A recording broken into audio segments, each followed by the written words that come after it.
ప్రతీకార దాడులను ముమ్మరం చేసిన టెహరాన్, కువైట్, ఖతార్, సౌదీ, బహ్రెయిన్లపైకి క్షిపణులు, డ్రోన్ల ప్రయోగం.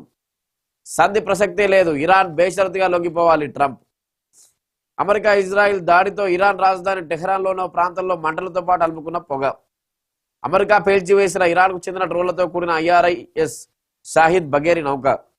ఇరాన్ ప్రయోగించిన క్షిపణి నుంచి ఇజ్రాయెల్ వైపు దూసుకెళ్తున్న క్లస్టర్ బాంబులు. పశ్చిమాసియాలో యుద్ధోజ్వాల ఇప్పట్లో ఆరిపోయే సంకేతాలు కనిపించడం లేదు. ఇరాన్ సైనిక సామర్థ్యాలను పూర్తిగా నిర్వీర్యం చేసేందుకు అమెరికా ఇజ్రాయెల్ భీకర దాడులు జరుపుతూనే ఉన్నాయి. ప్రతిగా ఇరాన్ కూడా ఇజ్రాయెల్ సహా పలు దేశాలపై దాడుల ఉధృతిని పెంచుతోంది. అమెరికా ఇజ్రాయెల్ సంయుక్తంగా ఇరాన్ పై దాడులు కొనసాగిస్తుంది. యుద్ధం కొనసాగుతోంది. ఇప్పటికీ 9 రోజులు గడిచిపోయి యుద్ధం కొనసాగుతోంది. ఇరాన్ రక్షణ వ్యవస్థ సైనిక సామర్థ్యాన్ని దెబ్బతీసేలా అమెరికా ఇరాన్ రాజధాని టెహరాన్ పై బాంబుల వర్షం కురిపిస్తోంది. అదేవిధంగా ఇజ్రాయెల్ కూడా టెహరాన్ పై బాంబుల వర్షం కురిపిస్తోంది. లెబనాన్ పైన కూడా మిసైళ్లతో విడుచుకోబడుతోంది ఇజ్రాయెల్. ఇరాన్ డ్రోన్ వాహనం అయితే ఇరాన్ డ్రోన్లను ప్రయోగిస్తున్న షిప్ ఉందో ఆ షిప్ ను అమెరికా ధ్వంసం చేసింది. ప్రతీకార దాడులకు కూడా పాల్పడుతోంది ఇరాన్. ప్రతీకార దాడులు అంటే ఇరాన్ ఈ గల్ఫ్ దేశాలపైన ప్రతీకారం ఈ కువైట్, ఖతార్, సౌదీ, బహ్రెయిన్లపైకి డ్రోన్లు, మిసైల్స్ ప్రయోగిస్తుంది.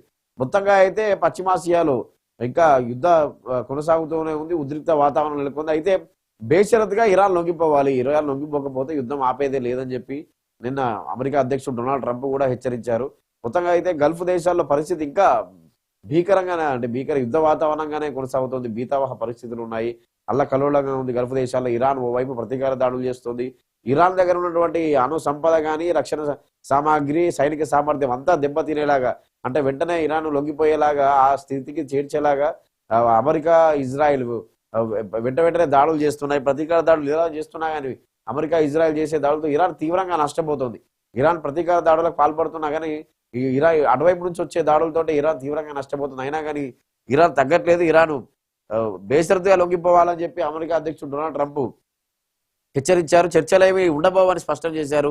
ఇరాన్ కొత్త సుప్రీం లీడర్ ఎంపికలో ఇరాన్ కొత్త సుప్రీం లీడర్ 3 కౌన్సిల్ మెంబర్స్ ఉన్నారు, వాళ్ళు ఎన్నుకోవాలి. అయితే ఆ కొత్త సుప్రీం లీడర్ ఎవరిని ఎన్నుకుంటారో ఇరాన్ సుప్రీం లీడర్ను అందులో నన్ను కూడా చేర్చాలి, నా పాత్ర కూడా ఉండాలి, నా పాత్ర కూడా ఉండాలని చెప్పి ట్రంప్ హెచ్చరించిన పరిస్థితి. యుద్ధం 7వ రోజైన శుక్రవారం ఇరాన్ రాజధాని టెహరాన్ లక్ష్యంగా చేసుకుని దాదాపు 50 విమానాలతో ఇజ్రాయెల్ విడుచుకోబడింది. సుప్రీం లీడర్ నివాస ప్రాంగణంలో నిర్మించిన బంకర్ను ధ్వంసం చేసింది.